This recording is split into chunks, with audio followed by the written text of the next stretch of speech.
Tes, tes. Assalamualaikum warahmatullahi wabarakatuh. Apakah kedengaran jelas suara saya? Boleh responnya? Dengaran jelas nggak? Jelas ya. Oke, sebenarnya sebelumnya ini kita tunggu 5 menit lagi ya. Mungkin ada teman-teman juga yang ingin bergabung dan mungkin nunggu pemateri juga. Mohon sabar ya, tunggu 5 menit lagi. Oke.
Oke, baik. Kita mulai saja ya, karena pemateri kita sudah ada. Ini tes sekali lagi, apakah kedengaran jelas suaranya atau masih serak-serak atau gimana gitu? Apakah sudah jelas pendengaran suaranya? Sudah. Oke, baik. Oke, baik, terima kasih sebelumnya. Oke, baik, kita mulai aja. Bismillahirrahmanirrahim. Assalamualaikum warahmatullahi wabarakatuh. Alhamdulillahirrabbilalamin. Wassalatu wassalamu ala asrofil anbiya wal mursalin wa ala alihi washabbihi ajma'in. Allahumma sholli ala sayyidina wa habibina wa syafi'ina wa maulana Muhammadin wa ala alihi washabbihi wa man wala. Subhanakallahumma ilma lana illa ma 'allamtana innaka alimul hakim. Rabbi shrah li sadri wa yassir li amri wa 'uqdatam min lisani yafqahu qawli. Rabbi zidni ilma warzuqni fahma. Amin ya rabbal alamin. Bersyukur atas kehadirat Allah SWT yang telah memberikan kepada kita kesempatan untuk bisa hadir bersama-sama untuk mengikuti kegiatan kita pada malam hari ini, yaitu Akademi Pranika, kegiatan tentang kajian umum yang materinya yaitu tentang gejala refleks gejala red flag calon pasangan. Nah, insya Allah nanti akan disampaikan lebih detail oleh pemateri kita, yaitu Kak Tommy. Serta tak lupa pula kita haturkan kepada tauladan kita kepada junjungan Nabi Agung Nabi Muhammad Sallallahu Alaihi Wasallam dengan mengucapkan Allahumma sholli ala sayyidina Muhammad wa ala sayyidina Muhammad. Semoga kita semua bisa mendapatkan syafaatnya di yaumil akhir dan bisa berkumpul di jannah ya Allah Subhanahu wa taala. Amin ya rabbal alamin. Oke, baik, sebelumnya terima kasih kepada teman-teman semuanya telah menyempatkan hadir pada malam hari ini. Sebelumnya gimana kabarnya teman-teman semua? Apakah pada sehat atau gimana, atau lagi kurang enak badan? Boleh responnya di kolom komentar atau on mic, boleh, silakan.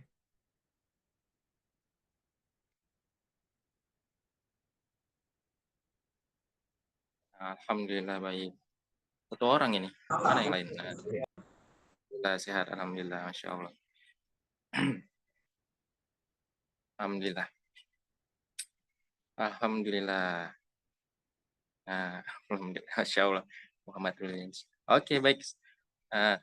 Semoga kita sehat selalu ya teman-teman semuanya. Oke, baik, kepada teman-teman semuanya aku ingin bertanya. Mungkin di sini teman-teman ada yang baru pertama kali bergabung atau mengikuti kajian pada malam hari ini? Ada? Atau kegiatan Akademi Pranika lah? Ada yang baru pertama sekali? Atau sudah pernah? Saya ada, Kak Gio. Ini Kak Gio nih cewek cowok nih. Cewek cowok ya. Oke, mungkin aku ingin ngobrol dulu kepada Kak Gio. Boleh Kak Gio? Kita berbicara sebentar. Assalamualaikum Kak Gio. Waalaikumsalam warahmatullah. Masya Allah. Gimana kabarnya Kak Gio? Alhamdulillah, anam bil khair. Ini boleh bertanya Kak Gio nih asal dari mana sih? Kalau boleh tahu. Saya aslinya dari Sekayu, Musi Banyu Asin. Ya, Masya Allah. Oke, sebelumnya Kak Gio boleh apa namanya itu alasannya sih kenapa mau ngikuti kajian kita pada malam hari ini, kajian Akademi Pranika sih, kalau boleh tahu. Yang pertama mungkin karena thalabul ilmi ya, mencari ilmu. Yang kedua mungkin karena sudah waktunya sudah masuk di usianya mempersiapkan untuk mempersiapkan ke jenjang yang selanjutnya, itu kan harus menabung jauh-jauh hari ya sebelum Disiapkan. waktunya ya. Jadi jangan nunggu kepepet baru mencari ilmu, tapi persiapkan terlebih dahulu di jauh-jauh hari gitu. Intinya gitu. Oke, baik. Sebelumnya Kak Gio dapat dari mana sih info tentang kajian malam hari ini, kalau boleh tahu? Ada teman yang bagiin link tadi. Oh, ada teman bagian link. Masya Allah, semoga temannya bisa bergabung juga ya. Ada temannya bergabung di sini? Nggak tahu. Tidak tahu. Oke, semoga nanti materi yang disampaikan semoga bermanfaat untuk Mas Gio ya, dan Iya, bisa ya. dilakukan di kegiatan sehari-hari lah untuk persiapan pernikahan ke Hmm. depan. Oke, uh, Oke, baik kepada teman-teman semuanya, mungkin saja kita sebelum saya sapa materi, ingin menyampaikan kepada teman-teman semuanya bahwasannya Akademi Pranika ini banyak sekali mengadakan kegiatan-kegiatan dari kajian umum atau workshop ta'aruf dan lain sebagainya. Mungkin nanti teman-teman boleh nanti diinfokan oleh admin atau mengikuti kajian-kajian lainnya. Nanti akan admin kasih tahu lah di grupnya, atau misalnya yang belum bergabung boleh nanti bergabung ke grup Akademi Pranika ya. Oke, sebelumnya saya ingin menyapa pemateri dulu. Assalamualaikum Kak Tommy.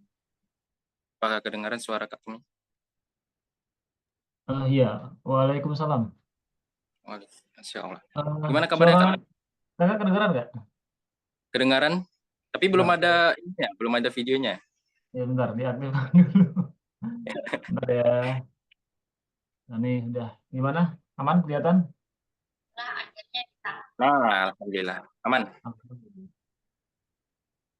Gimana kabarnya Kak Tommy? Kabarnya sibuk. Sibuk, Masya Allah. Meskipun sibuk Ya, masih bisa menyempatkan untuk ngisi pada malam hari ini ya, Insya Allah. alhamdulillah, kabarnya baik deh. Alhamdulillah. Oke, Iya, di baik. sini Pak Tommy, apakah sudah siap untuk menyampaikan materi pada malam hari ini sudah siap tentang insya Allah. Selalu siap? Enggak, di sini video kakak itu enggak? Yang tertampil putus-putus enggak? Enggak, jelas. Enggak ya? Jelas ya? Jelas. Oh iya, oke oke. Oke lah kalau gitu. Aman ya? Sudah siap ya? Aman. Siap insya Allah. Izin untuk membuka dulu ya, Kak. Silakan buka. Silakan.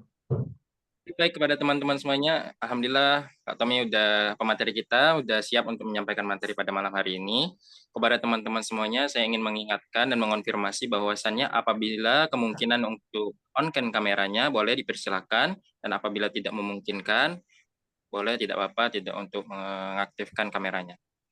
Marilah kita buka acara kita pada malam hari ini. Semoga acara kita ini berjalan lancar, bisa mendapatkan keberkahan dari Allah SWT.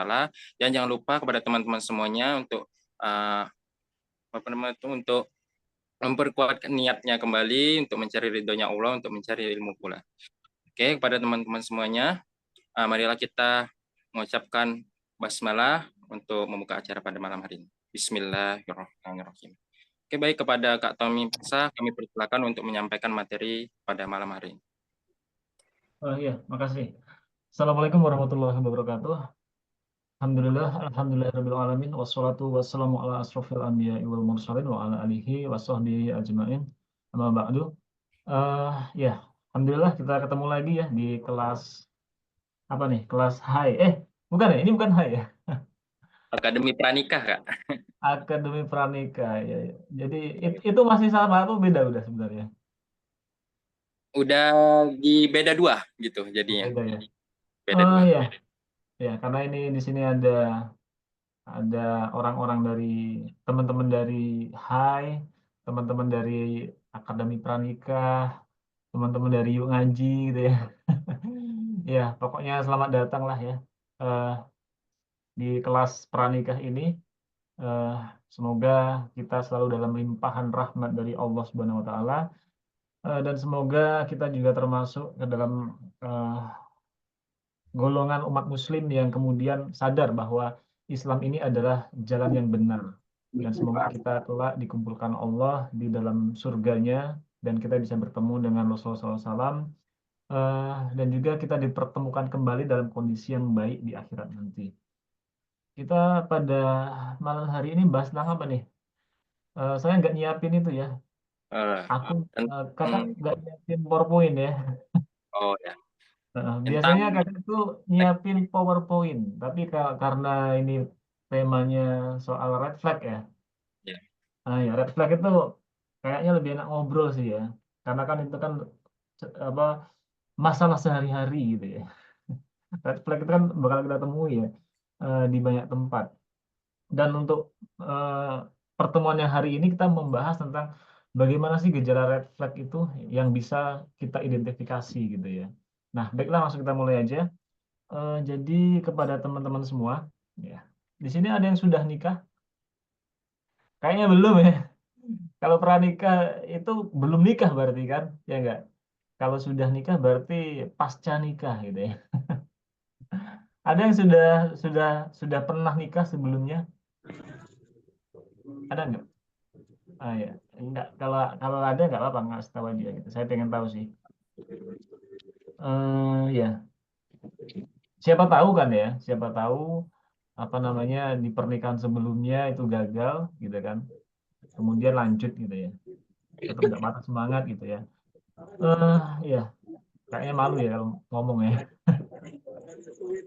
Nah, saya asumsikan di sini itulah. Saya asumsikan di sini teman-teman semua itu belum pada nikah, biar enak gitu ya, belum pada nikah gitu ya. Jadi teman-teman bakal bakal tahu lah gimana nanti kemudian eh, mengetahui red flag ya. Kalau saya sendiri itu sudah nikah lebih dari 10 tahun. Saya nikah tahun 2010. Berarti ini sudah 14 tahun nikah ya. Ya, sudah tua berarti. eh Ya, kita kalau berbicara tentang pernikahan banyak sih pengalaman ya. Dari kan pengalaman itu tidak harus kita yang menjalaninya gitu ya. Bisa juga kita dengar dari teman yang menikah, bisa juga kita dengar dari apa namanya video eh, curhatan orang di sosmed sekarang kan. Sekarang kalau dulu kan kita biasanya baca buku ya, sekarang tuh baca status gitu ya. Jadi sedang ribut sama suaminya atau sedang ribut sama istrinya, kemudian nulis status gitu ya. Suamiku red flag gitu ya, misalnya. Istriku red flag gitu ya. Atau belum nikah nih, pacarku red flag gitu ya. Jadi kita akan membahas tentang itu. Jadi kita harus tahu dulu nih sebenarnya red flag itu apa sebenarnya. Red flag itu kan berarti bendera merah ya. Bener ya, bendera merah ya. Eh, Kalau teman-teman mungkin kurang familiar sama red flag, mungkin lebih familiar sama kartu merah. Kalau nonton bola nih, ya. Kalau nonton bola itu ada pelanggaran berat itu biasanya itu dikasih kartu merah biasanya. Ya mungkin konsepnya sama lah ya. Intinya itu pelanggaran berat gitu ya. Nah, eh, biasanya kan nggak langsung kartu merah biasanya kalau ada pelanggaran main bola pelanggaran biasanya dikasih dulu peringatan gitu ya. Wasit tuh ngasih peringatan. Atau kemudian eh, peringatan 2 kali kemudian ternyata masih dilakukan itu kemudian lanjut lagi kartu kuning gitu ya. Sampai kemudian terakhir kartu merah. Tapi ada juga yang kemudian nggak apa namanya nggak ada kartu kuning, nggak ada peringatan, tapi langsung kartu merah ada juga gitu. Ya. Berarti itu parah banget itu nih. Nah, jadi kita asumsikan itu pelanggaran berat gitu ya. Nah, tapi sebelumnya saya ingin apa ya? Saya ingin teman-teman untuk memastikan jangan sampai nih ya. Ternyata eh, kita sendiri yang red flag. Kita ngomongin ah ini hubungan toksik misalnya. Tapi ternyata kita sendiri yang toksik. Hmm, Jangan-jangan seperti itu. Pernah nggak teman-teman mikir gitu ya? Kita harus memastikan jangan sampai ternyata kita sendiri yang red flag. Jangan-jangan kita melaksanakan sesuatu yang red flag, misalnya dalam syariat misalnya. Misalnya dalam hukum Islam. Ya. Karena konteksnya di sini adalah hubungan sosial, misalnya kita melakukan red flag itu apa? Ya sesuatu yang tidak boleh agama gitu ya. Wala taqrabu zina gitu ya. Jangan dekati zina. Jadi kita mendekati ke sana misalnya. Nah, itu kan red flag gitu ya. Nah, jadi disclaimer dulu, kalau kita sudah memastikan betul kita nggak red flag, nah baru kita bisa mengupayakan mencari pasangan yang tidak red flag gitu ya. Karena kan teman-teman juga sudah pernah membaca atau mungkin mendengar misalnya dalam surat An-Nur ayat 26 itu ya. Itu kan ada penjelasannya gini misalnya. Wanita-wanita yang baik itu untuk laki-laki yang baik gitu ya. Semoga kita kemudian mengupayakan diri kita baik dan kemudian kita bisa mendapatkan juga calon yang baik gitu ya. Eh, jadi gini, sebelum saya mulai, eh, saya pengen teman-teman memahami pentingnya memilih pasangan dalam Islam. Ya. Jadi memilih memilih pasangan itu penting dalam Islam. Kenapa? Karena hubungan pernikahan itu adalah ibadah, ya, sebagai ibadah dan jalan menuju keberkahan hidup. Jadi kalau orang ngomong nikah itu agar sakinah, mawaddah, warohmah, itu apa ya? Orang yang kemudian tidak beriman tuh bisa dapat itu. Tapi pernikahan yang berkah yang nggak red flag, nah itu yang susah gitu ya. Nah, kita akan membahas itu gitu ya. Jadi penting sekali gitu ya kita dalam memilih pasangan itu. Bahkan saking pentingnya itu kan Rasulullah memberikan beberapa hadis terkait memilih jodoh gitu ya, iya kan? Contohnya apa tuh? Contohnya dalam sebuah hadis yang dirawayatkan oleh Imam Bukhari itu begini, bunyinya seperti ini. Apa tuh? Wanita itu dinikahi karena 4 hal. Nah, sering kan denger itu? Ya, dinikahi perempuan itu dinikahi karena 4 hal biasanya. Karena hartanya, ya, atau karena nasab. Nasab itu apa? Eh, Keturunan ya, keturunannya, entah karena kecantikan atau agama. Nah, di ujungnya Rasulullah ngomong kayak gini, maka pilihlah karena agamanya. Nah, niscaya kita beruntung gitu ya. Jadi kalau kita memilih pasangan itu yang menjadi checklist paling atas itu agama, insya Allah kita beruntung. Nah, masalahnya sekarang adalah di era hari ini, gitu ya, apakah agama ini penting atau jangan-jangan penampilan lebih penting? Atau jangan-jangan status sosial lebih penting? Atau jangan-jangan harta itu lebih penting, gitu ya. Nah, ini yang harus kita bahas gitu ya. Nah, jadi itu ya, ini penting. Saking pentingnya itu Rasulullah mengatakan hal-hal semacam itu. Dan kalau kita dalam surat undangan itu, nah itu kan pasti biasanya ada tuh eh, surat Ar-Rum ayat 21 itu kan. Nah, itu dicantumkan itu kan. Eh, itu menunjukkan bahwa hubungan dalam Islam, dalam bingkai pernikahan itu penting sekali. Karena apa? Pernikahan itu adalah sesuatu yang suci ya, sakral ya, yang bukan sekedar pemenuhan kebutuhan jasmani, tapi juga amanah besar ya dalam membangun keluarga dan generasi yang beriman gitu ya. Nah, inilah urgensi memilih pasangan yang tepat. Jadi permasalahannya apa salahnya kalau saya salah pilih pasangan? Ya, antum seumur hidup bakal sengsara, bro. Gitu ya. Kenapa? Karena pasangan hidup itu kan teman sepanjang perjalanan dunia dan akhirat. Salah pilih itu bisa berujung pada kesengsaraan. Ya. Sedangkan kalau kita memilih dengan benar, itu bisa membawa ketentraman dan keberkahan. Nah, jadi kita pertama harus menanamkan pentingnya berhati-hati, hati-hati dan menghindari red flag sebelum memutuskan nikah. Karena nggak nikah itu telat nikah itu nggak masalah dibanding nikah salah gitu ya. Karena kalau sudah salah itu ya apa namanya kalau seandainya ada masalah kan masa itu cerai kan itu. Karena kalau ada masalah dalam pernikahan itu hukum asalnya bukan cerai tapi sabar, gitu ya. Makanya sebelum kita masuk dalam pernikahan kita bahas dulu nih red flag-nya apa gitu ya, yang bisa kita identifikasi gitu. Nah, jadi kita jelasin dulu nih itu ya tentang red flag itu. Jadi apa sih red flag itu? Jadi red flag itu bisa secara singkat bisa kita katakan tanda tanda peringatan atau sifat yang berpotensi membawa masalah dalam hubungan. Nah, itu red flag ya. Jadi kalau kita melihat ada tanda-tanda atau sifat-sifat karakter yang ini bakal potensial nih membawa masalah dalam hubungan. Nah, itu red flag termasuk gitu ya. Nanti red flag itu ada garis besar, ada secara umum, ada secara khusus gitu ya. Itu ya. Jadi red flag itu seperti itu. Dan kita penting memahami ini agar pernikahan itu ya tadi jadi berkah gitu ya. Jadi sakinah, mawaddah, warohmah gitu ya. Itu ya. Jadi kalau secara definisi apa itu red flag? Jadi secara bahasa itu tadi sudah saya katakan red flag itu bendera merah yang menandakan peringatan bahaya.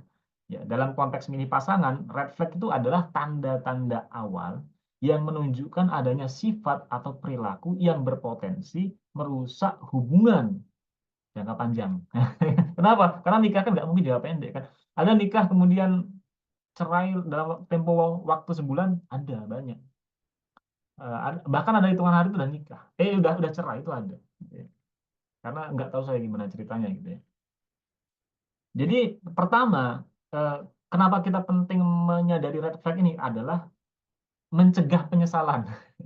Karena penyesalan itu selalu di ujung ya, nggak ada penyesalan di awal gitu ya. Ya, jadi kita mengenali red flag ini agar kita nggak nyesel gitu ya. Kalau kita menutup mata terhadap tanda itu, ini seringkali berujung pada konflik berkepanjangan setelah menikah. Tuh. Kita menutup mata dengan sifat buruk dia. Ah, nggak apa-apa lah, dia kayak gitu. Nanti dia bisa berubah. Dia kan cakep. Wah, kapan lagi coba dapat? Kapan lagi kita dapat cewek cakep gitu loh. Nanti insya Allah seiring berjalannya waktu dia akan berubah. Kalau udah nikah. Yakin gitu. Yakin gitu. Tahu-tahu nggak berubah-berubah. Yang dulu cantik nggak cantik lagi, sifatnya masih ada. Wah, rugi dong. Gitu. Rugi dong. Gitu kan. Nah itu ya, jadi pertama itu mencegah penyesalan. Jangan sampai kita kemudian menyesal gitu ya. Dan kemudian yang kedua, itu menjaga keberkahan. Ya. Islam itu mengajarkan pernikahan sebagai ladang ibadah gitu ya. Namun, red flag ini, kalau kita abaikan, itu bisa menjadi penghalang rahmat Allah. Itu konteksnya. Dan kemudian yang ketiga adalah, yang tidak kalah penting adalah mempersiapkan masa depan gitu loh. Jadi pernikahan itu kan pondasi keluarga. Keluarga itu terbentuk asal mulanya kan dari pernikahan kan, iya kan? Nah, kalau pondasinya lemah akibat red flag, ya, itu akan mempengaruhi keturunan dan kehidupan sosial. Percayalah, kalau salah satu pasangan itu red flag, itu nurun ke anak, wah itu sudah lingkaran itu. Lingkaran tak berkesudahan, nanti ada luka pengasuhan, ada macam-macam itu. Jadi sebelum kita ke sana itu penting kita kenal tentang red flag ini teman-teman ya. Jangan sampai apa namanya kita abai soal ini. Itu ya. Jadi kita harus paham dulu urgensinya itu bagaimana gitu ya. Dan kemudian selanjutnya yang akan kita bahas adalah kategori red flag itu apa sih? Berdasarkan perspektif Islam tentu saja, bukan dari perspektif yang lain. Karena kalau melihat standar, kan standar itu banyak di dunia ini ya. Ada standar sekuler, ada standar agama lain. Nah, ini kita pakai standar Islam gitu ya. Dan kita nggak bisa pakai standar ganda kalau sudah pakai standar Islam gitu ya. Artinya saat dua standar itu berkonfrontasi, kita harus memilih salah satu di antara yang lainnya. Apa poin ketiga? Apa tuh? Poin ketiga, Kak? Apa tuh maksudnya? Gimana, gimana? Apa tuh maksudnya? Oh ya, tadi ya urgensi tadi ya, mengenali red flag tadi ya. Ya, pertama itu mencegah penyesalan, ya. Kedua itu menjaga keberkahan. Ketiga mempersiapkan masa depan. Ya, jadi tiga ya. Mencegah penyesalan, menjaga keberkahan, dan mempersiapkan masa depan gitu ya. Wah, saya nyesel nggak pakai PPT ini. Kalau pakai PPT bisa dilihat deh poin-poinnya. Nggak apa ya. Nanti diulangi lagi. Kalau misalnya misalnya kelewat diulangi lagi aja ya. Itu ya. Nah, sekarang lanjut ya kita ya. Kita lanjut dulu nanti kalau misalnya ada pertanyaan silahkan. Nah, kita akan masuk ke kategori red flag ya berdasarkan perspektif Islam ya. Red flag dalam memilih pasangan menurut Islam gitu ya. Yang pertama, ya ini masih umum, yaitu red flag dalam aspek akidah ya. Apa sih maksudnya red flag dalam aspek akidah itu? Red flag dalam aspek akidah artinya dia tidak memiliki komitmen terhadap tauhid dan ibadah wajib. Tuh, ya. Jadi misalnya nih, eh, misalnya red flag dalam akidah tuh gini misalnya, Eh, dia itu laki-laki atau perempuan ya, yang akidahnya itu lemah atau menyimpang gitu. Contohnya gimana contohnya? Contohnya meremehkan ibadah wajib, ya kayak sholat 5 waktu, ya itu diremehin sama dia. Ini sudah masuk waktu Isya, ah nantilah gitu ya. Tanggung nih film, tanggung nih bola, belum selesai nih. Nah itu ya, red flag ya. Seberapa red flag itu, kalian nanti bisa melihatnya gitu ya. Meremehkan ibadah wajib. Bagaimana? Yang wajib saja kemudian dia bisa menyepelekan, apalagi yang nggak wajib nantinya ya, gitu ya. Nah, itu ya. Kemudian apalagi tuh contohnya? Contohnya terlibat kesyirikan gitu ya, atau kebiasaan mistis yang tidak sesuai Islam. Ya, Eh, ini kita ngomong pakai dalil ya, karena dalam dalilnya dalam surat Al-Baqarah ayat 221 itu kan dikatakan tuh, janganlah kamu menikahkan orang musyrik sebelum mereka beriman, iya kan? Itu kan ada kan dalilnya di situ kan. Nah itu ya, jadi kita kita pertama itu kalau ada orang yang mau kita nikahin, kita lihat nih, ternyata dia itu terhadap ibadah-ibadah wajib itu dia nggak aware gitu ya. Dan kemudian justru dia malah terlibat dalam kesyirikan gitu ya. Atau kemudian dia punya sesuatu yang kemudian itu menyimpang gitu ya. Nah ini sudah red flag Itu kalau calon pasangan kita aja udah jarang sholat, sama Allah aja dia nggak takut, apalagi sama kamu gitu ya. Sama Allah saja dia nggak takut, apalagi sama kamu gitu loh. Allah saja disepelekan gitu kan, apalagi sama kamu gitu ya. Jangan sampai gitu ya. Nah itu. Jadi di red flag yang pertama itu jelas tidak memiliki komitmen terhadap tauhid ya, dan ibadah wajib. Atau kemudian dia menyimpang dalam akidah syirik, tahayul misalnya kan. Kita nih ya, misalnya kalau kita tuh pengen dapat jodoh harus kayak gini misalnya, harus ini itu gitu ya. Nah itu yang ada tahayul itu, percaya khurafat segala macam itu, tidak berakhlakul karimah gitu ya. Nah itu nggak boleh ya, itu red flag gitu ya. Nah itu yang akhlakul karimah itu red flag yang kedua. Red flag yang pertama tadi apa, dalam aspek akidah gitu ya. Nah kemudian red flag yang kedua itu adalah red flag dalam akhlak dan kepribadian. Nah misalnya kayak gimana nih? Eh, Contohnya apa? Yang paling sering itu ya kasar gitu kan, temperamental gitu kan kalau laki-laki kan. Contohnya kayak gimana? Sifat-sifat buruk ya yang merusak hubungan gitu loh. Itu akhlak dan kepribadian. Contohnya apa? Suka bohong. Nah, suka bohong itu kan apa ya? Orang yang terbiasa bohong itu susah berhenti gitu kan. Ada saya temui orang itu terbiasa bohong sampai-sampai dia tidak bisa membedakan antara yang bohong dan yang bukan yang mana gitu. Saking seringnya bohong gitu ya. Tiap hari bohong terus. Nah, itu red flag gitu ya. Suka bohong, kasar gitu ya, apalagi mudah marah, tidak amanah. Nah, itu ya. Itu akhlak yang nggak baik itu. Jadi harus harus tapi kan dia cantik. Cantik tapi kasar itu apa gitu. Tapi kan dia kaya ya, kaya tapi kemudian mudah marah gitu ya. Tapi dia suka bohong gitu ya. Nggak berkah juga gitu, nggak enak juga gitu kan. Nah, itu ya apa namanya? Akhlaknya nggak baik. Kemudian apalagi? Kebiasaan buruk. Misalnya apa tuh kebiasaan buruk? Misalnya mabuk ya. Tapi kalau orang Islam tuh kayaknya nggak mungkin mabuk. Tapi ada juga sih ya, mabuk gitu. Mabuk, judi ya. Nah, apalagi sekarang nih zaman judi kan, ya, judi online kan.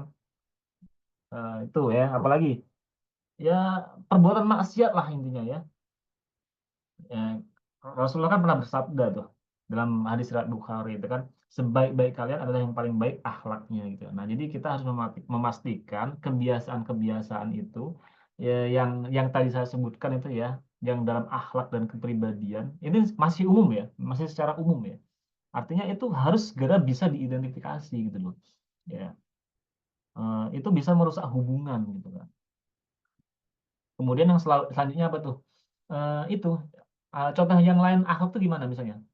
Yang tadi kurang tanggung jawab, nggak amanah, gitu kan, mabuk, judi, tidak hormat kepada orang tua, gitu kan, atau orang lain. Nah itu bisa dilihat itu ya. Itu red flag semua itu.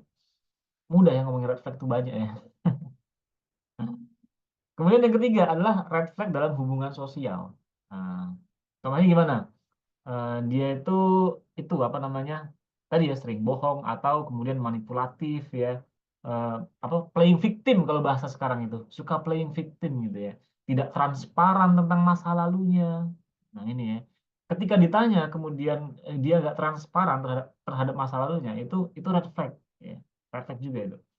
Tidak memiliki visi ya. Nah, tidak pas ditanya visi pernikahan tuh dia yang penting nikah dulu lah gitu, yang penting jalani dulu. Nah itu red flag gitu. Berarti dia belum punya rencana itu. Kenapa? Karena gagal merencanakan itu sama dengan merencanakan gagal, teman-teman. Hati-hati ya. Dia mau ngajak kamu nikah tapi dia nggak punya rencana. Waduh, ini gimana ceritanya gitu ya itu. Apalagi di sini kayaknya perempuan semua ya, uhti semua nih pesertanya ya, kecuali Mas Gio tadi ya. Makanya hati-hati itu. Nanti ketemu sama laki-laki yang bahkan dia nggak tahu mau apa gitu ya. Ya, jadi dia tidak punya visi. Kalaupun dia punya visi, itu tidak selaras dengan nilai-nilai Islam. Misalnya, oh ya, Ruliansa ada, aku kan nggak kebaca, kan nggak kebaca. Ini ada 2 halaman ya, maaf ya, maaf ya. Itu ya. Eh, itu ya dalam hubungan sosial misalnya tadi manipulatif, toksik ya dalam apa namanya interaksi sehari-hari. Contohnya apa? Tidak transparan ya tentang masa lalu atau situasi pribadi dia misalnya. Dia dia dia nggak ngaku kalau dia punya hutang misalnya kan, hutang pinjol misalnya gitu ya. Eh, nggak hormat sama orang tua atau bersikap buruk sama teman gitu kan. Ya, kita bisa melihat ini kan, kita bisa kita kita tetap bisa mengamati kok hal ini. Eh, itu dari mana? Dari cara dia memperlakukan orang-orang di sekitarnya gitu ya. Karena itu menunjukkan karakter yang sebenarnya gitu. Nah, kemudian apa lagi nih? Red flag yang ada. Red flag dalam kemudian yang nggak kalah penting ya, yaitu komitmen finansial. Nah, keuangan nih. Ini penting nih. Contohnya apa? Orang tuh dikit-dikit sekarang ini self reward, tahu nggak? Pak? Betul nggak? Self reward, reward apa tuh? Dikit-dikit self reward apa tuh? Dikit-dikit ya itulah gaya hidup boros ya, atau konsumtif tanpa perencanaan. Jadi begitu dapat gaji itu, wah yang penting ini tanggal 1, gajian kan ada antara tanggal 1 sampai akhir tanggal 20-an kan. Nah itu. Pokoknya pas awal-awal gajian itu, wah itu pesta pora gitu ya. Hura-hura. Akhir bulan itu terlunta-lunta. Jangan sampai gitu ya. Gaya hidup boros atau konsumtif tanpa perencanaan. Itu ya. Jadi ini penting. Komitmen finansial ini penting ya. Kenapa? Ini soalnya berkaitan dengan masalah tanggung jawab dalam urusan ekonomi loh. Karena kita nikah itu salah satu fondasinya itu ekonomi. Memang nggak harus kaya ya, nggak artinya tapi bisa memanajemen keuangan. Nah, jangan disalahartikan harus kaya dulu gitu ya. Tapi di sini adalah bisa memanajemen keuangan gitu ya. Kalau diri kita sendiri saja kita belum bisa ngaturnya, wah gimana nanti pas nikah itu double combo itu jadinya kan gitu ya. Pertama, yang jelas kalau laki-laki itu harus punya usaha dulu dong, kerja dulu lah minimal gitu ya. Oh ya, gaji 1 koma, tanggal 1 udah koma, bener Pak. Tanggal 1 udah koma, itu keterlaluan sih kalau tanggal 1 udah koma, Pak. Gitu ya. Contohnya gini misalnya, tidak memiliki usaha mencari nafkah yang halal. Nah ini penting, tidak punya ikhtiar untuk mencari rezeki yang halal. Ini banyak saya temuin ya teman-teman yang kemudian dia eh, berencana nikah, kemudian dia merasa tempat kerjanya sekarang ini masih belum oke, dia nggak berupaya untuk mencari pekerjaan yang halal. Dia terlalu takut untuk kemudian meninggalkan pekerjaan itu, nanti gajinya lebih kecil kalau dia atau uangnya lebih sedikit kalau dia kemudian melakukan sesuatu yang benar gitu ya. Aduh, biarlah nanti saja gitu ya. Nah, itu jangan, itu harus disegerakan gitu ya. Jadi kita harus punya kemauan untuk mencari nafkah yang halal gitu ya. Apalagi tadi boros ya, konsumtif. Atau satu lagi, senang berhutang. Ini ya, saya sering, bukan sering, ada pernah dapetin, itu orang, itu kebiasaannya suka ngutang. Bukan karena dia nggak mampu, tapi memang hobi aja gitu ngutang. Hobi aja gitu ngutang. Bahkan jajan gitu ngutang gitu ya. Jangan lah ya, hutang. Kalau seandainya kita hobi berhutang, sampai kita lupa hutang mana yang belum kita bayar, tahu-tahu kita mati, walaupun hutangnya itu cuma 2.000, wah kita nggak bisa dihisap itu, masih terkatung-katung kita di akhirat tuh. Makanya itu penting sekali ya, tuh ya. Eh, Kemudian apa? Red flag dalam interaksi pribadi. Ya, itu. Ini yang red flag yang harus kita jadikan apa namanya eh, apa namanya harus kita cermati juga gitu ya. Eh, jadi misalnya dia tuh suka melanggar batas syariat dalam hubungan sebelum nikah. Ini red flag banget ini. Contohnya apa? Zina. Ya. Terus apa lagi? Eh, Pacaran. Sorry to say teman-teman ya. Itu itu red flag gitu teman-teman ya. Saya harus katakan itu ya. Itu ya. Eh, itu kan red flag banget nih. Ya banyak ya. Banyak nih red flag yang saya temuin. Ya bener ya, Mas. Ternyata red flag semua ya. Iya, itu memang susah kita sekarang yang nyari nggak red flag itu susah. Jadi itu contohnya gini, ajakan zina atau pacaran. Nah, itu kan pacaran kan nggak mungkin ya sekedar apa. Sekarang ini pacar yang namanya ikhtilat itu, teman-teman. ikhtilat ya, berkhalwat itu harus dihindari itu. Nah, dalam surah Al-Isra itu kan ayat ke-32 itu kan wala taqrabuz zina. Janganlah kamu dekati zina. Kita deketin aja itu nggak boleh. Bukan janganlah berzina, bukan. Tapi kamu deketin zina aja nggak boleh. Deketin zina tuh kayak gimana misalnya? Nonton nonton film-film drama-drama tentang hubungan asmara, pacar-pacar. Nonton aja itu bisa mendekati loh. Kenapa? Orang itu kan nggak mungkin kepikiran kalau nggak nonton, bener nggak? Iya, iya kan. Informasi masuk itu kan setelah dikonsumsi kan. Kita kita nggak nonton tuh nggak mungkin jadi kepikiran gitu loh. Itu kan makanan untuk otak kita gitu ya. Eh, ke- jadi untuk mendekati aja nggak boleh gitu ya. Itu ya pacaran atau zina itu masuk red flag. Jadi kalau jadi makanya tadi di awal saya katakan jangan sampai ternyata kitanya yang masih red flag nih teman-teman. Ya, jangan sampai ternyata kitanya yang masih red flag. Kalau kita merasa kita masih belum baik, lebih baik kita perbaiki diri dulu deh, gitu loh. Lebih baik kita perbaiki diri aja dulu, biar nanti nggak ada PR gitu loh. Tuh ya. Sebenarnya memperbaiki diri itu mudah. Tinggal tidak mengulangi apa yang menurut kita buruk itu sudah kemudian kita konsisten itu udah selesai sebenarnya. Prosesnya cepat gitu ya, nggak lama enggak gitu ya. Itu ya. Tentang apa saja yang menjadi red flag itu masih secara umum ya. Artinya nanti untuk spesifik kan kita bisa melihat secara apa namanya khusus. Misalnya orang ini gimana, misalnya orang ini gimana gitu kan. Tuh ya. Eh, Kemudian yang tak kalah penting adalah bagaimana cara mendeteksi yang tadi itu semua gitu kan. Percuma kita tahu tapi kita nggak punya parameter untuk bisa mendeteksinya kan gitu kan. Ujung-ujungnya kita kena gitu ya, kena perangkap gitu ya. Kayak kemarin tuh ada perangkap ya di mana di sosmed itu rame tuh ada buaya buntung itu. Iya kan ada kan itu yang dia kemarin terakhir reka adegan itu kan buaya buntung. Bener kan, nggak ada tangan tapi kok bisa ya, ya ya gitulah. Gitu ya, hati-hati kayak gitu banyak tuh. Lanjut nggak nih. Lanjut dulu ya, sebelum kita diskusi lanjut dulu ya, ada tipsnya nih biar teman-teman nggak kena buaya buntung gitu. Eh, Pertama yang jelas ya tentu saja kalau kita mau nikah, kalau nggak eh, ada apa dengan Agus? Tanya sama yang tahu Mbak gitu ya.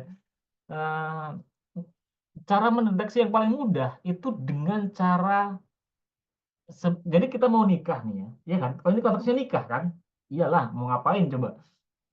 Kan biar nggak kecewa gitu ya. Jadi cara paling mudah yang pasti bisa kita lewati untuk kemudian mendeteksi itu red flag atau enggak ada jelas melalui ta'aruf. Ya. Kalau kita jalan menuju pernikahan dengan melalui proses ta'aruf yang sesuai dengan syariat Islam, karena saya lihat ada juga ta'aruf yang nggak sesuai syariat ya itu ya, nggak syar'i ta'arufnya itu ya. Nah, kalau kita ta'aruf secara syar'i gitu ya, sesuai syariat itu itu kita bisa mendeteksi gejala red flag ini. Ya. Syaratnya pertama apa? Lakukan ta'aruf. Ya. Tidak dengan cara pacaran, tidak dengan cara yang lain, tapi dengan ta'aruf yang syar'i. Ya. Artinya gampangnya kalau teman-teman nggak tahu ta'aruf itu apa, artinya kita melibatkan pihak ketiga yang terpercaya. Tuh. Jadi tidak kita berdua-duaan langsung memutuskan itu enggak gitu ya. Ada pihak ketiga di sana. Bisa orang tua, tapi ya orang tua keluarga. Bisa guru kita atau ustadz kita itu boleh. Ya, itu kan dari ta'aruf itu bisa kelihatan tuh. Dari cara dia berkomunikasi, tentang kejujuran dia, cara dia merespon masalah, cara dia kemudian menampakkan kemudian kebiasaan-kebiasaannya itu muncul gitu ya. Saat itu kemudian dilakukan ta'aruf dengan cara yang benar gitu ya. Tuh, jadi pertama itu jelas dengan cara ta'aruf ya, bukan dengan cara pacaran atau bukan dengan cara-cara yang lain gitu ya. Tuh. Kemudian yang kedua, kalau seandainya masih bingung juga nih, kita udah ta'aruf nih misalnya. Itu belum ketemu nih red flags-nya. Jadi yang tadi itu pas semua tuh. Yang tadi itu sudah lewat semua. Tapi kita tetap khawatir. Tahu-tahu pas nikah nanti ternyata ketemu ya. Nanti gimana caranya gitu ya. Jadi yang dari 5 tadi misalnya, yang 5 tadi, masih ingat kan yang 5 tadi apa tadi? Masih ingat nggak yang 5 tadi? Ya, masih ingat nggak? Apa tuh? Ah, pertama akidahnya, red flag. Yang kedua akhlak dan kepribadian. Kemudian hubungan sosial. Kemudian finansial. Ya, kemudian red flag dalam urusan interaksi dia, gitu ya. Nah, nah itu kalau seandainya itu ternyata dia bisa menyembunyikan, gitu ya. Nah, itu bagaimana caranya, gitu ya? Ya enggak. Caranya pertama ta'aruf dengan benar. Itu kalau jadi kalau ta'arufnya sudah benar, itu bisa meminimalisir secara secara mayoritas sih sebenarnya. Mayoritas sudah itu sudah terdeteksi ya dengan ta'aruf mayoritas. Nah, yang kedua yang nggak kalah pentingnya adalah libatkan ya istikharah ya. Istikharah dan istisyarah ya. Jadi kita istikharah untuk memohon petunjuk sama Allah ya. Kita kita tetap ikhtiar tuh perlu, doa juga perlu ya. Kita berdoa, kita minta petunjuk sama Allah, dan kemudian kita juga meminta yang namanya masukan dari keluarga, dari orang-orang yang kita percaya betul gitu ya, kefakihannya, atau dia mengerti gitu ya, bisa membaca, eh, kemudian pribadian gitu ya. Kalau perlu libatkan psikologi gitu ya. Ya, saya kemarin barusan dari mengunjungi psikolog ya, ada misi tertentu gitu ya. Ternyata ada beberapa hal yang memang harus diselesaikan dengan psikologi. Bukan psikiater ya, psikolog. Itu berbeda.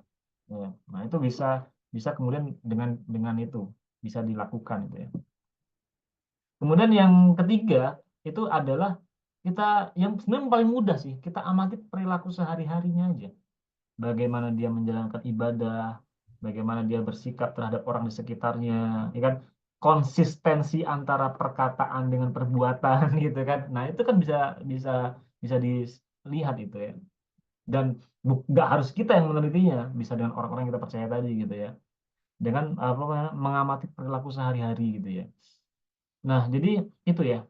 Jadi eh, ini tipsnya untuk kemudian kita bisa mendeteksi red flag itu. Nah, jadi tadi itu kan masalah umum ya. Kenapa masalahnya masih umum?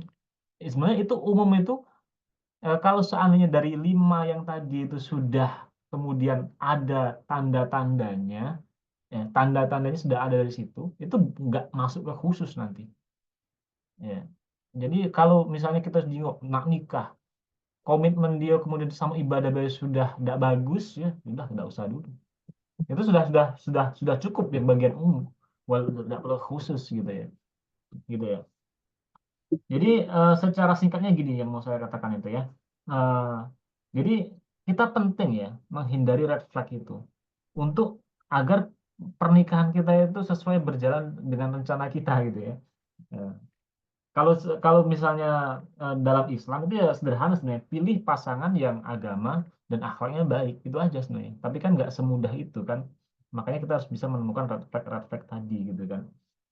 Itu ya dan yang terlebih penting adalah eh, bagi kita adalah kita harus menghindari hubungan yang membawa dosa ya, dan mencari keberkahan dalam pernikahan itu harus kita hindari betul ya. Jangan sampai pas perjalanan menuju ke sana kita itu kemudian ternyata melakukan perbuatan dosa ya. Dan perlu saya tekankan kepada teman-teman, kita memilih pasangan itu bukan soal tergesa-gesa ya. Kan kita nih kadang pengennya cepet cek lah ya.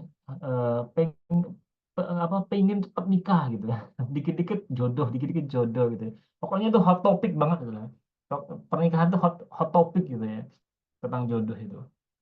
Jadi kita memilih pasangan itu bukan soal tergesa-gesa, tapi soal kemudian bagaimana kita bersabar, kita ikhlas, kita melibatkan Allah dalam setiap langkah kita dalam mencari jodoh itu.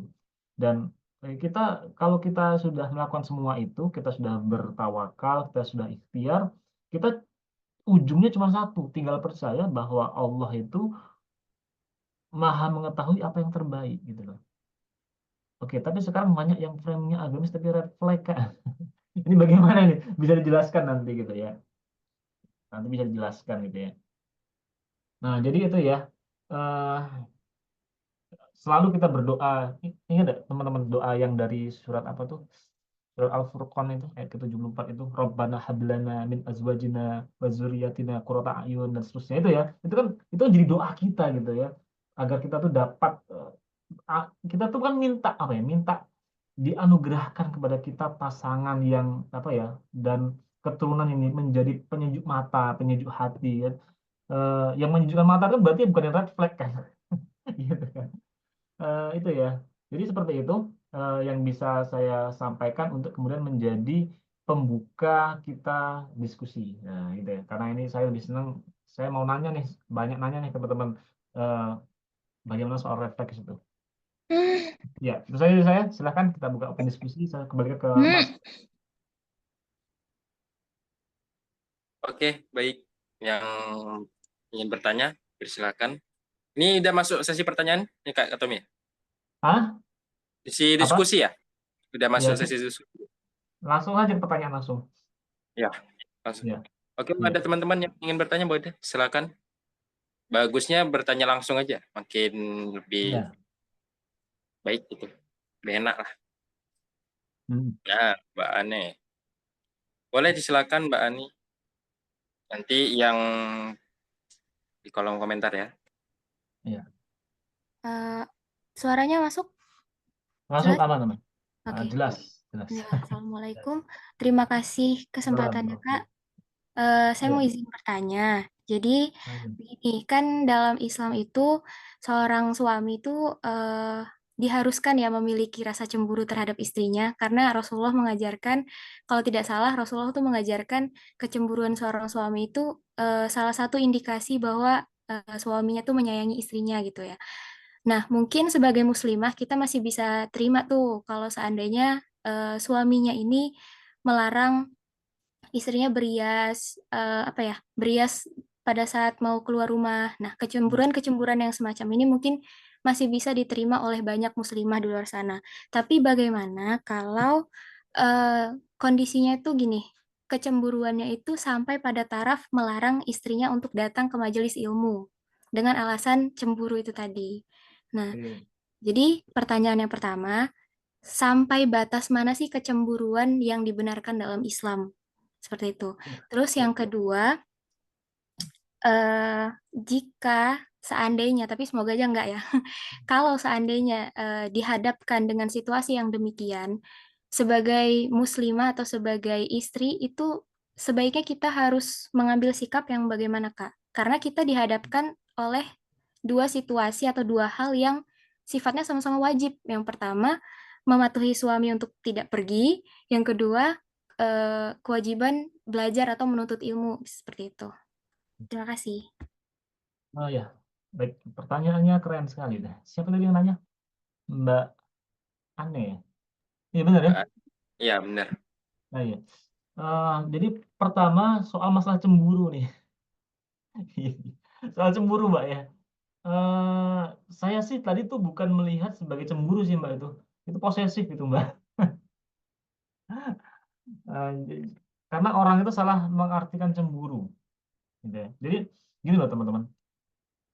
Eh, apakah kemudian kita kita kemudian apa namanya cemburu itu boleh nggak sih sebenarnya dalam Islam? Itu boleh nggak sih? Jadi kita harus paham dulu nih bahwa yang namanya manusia itu punya naluri, ya, punya naluri. Nah, termasuk naluri tadi, naluri apa namanya? Naluri itu ada tiga teman-teman. Al-Horois namanya kalau bahasa Arabnya itu, Al-Horois. Ada Ghorizatul Baqo, ada Ghorizatul Tadayun, ada Ghorizatul Nau. Ya.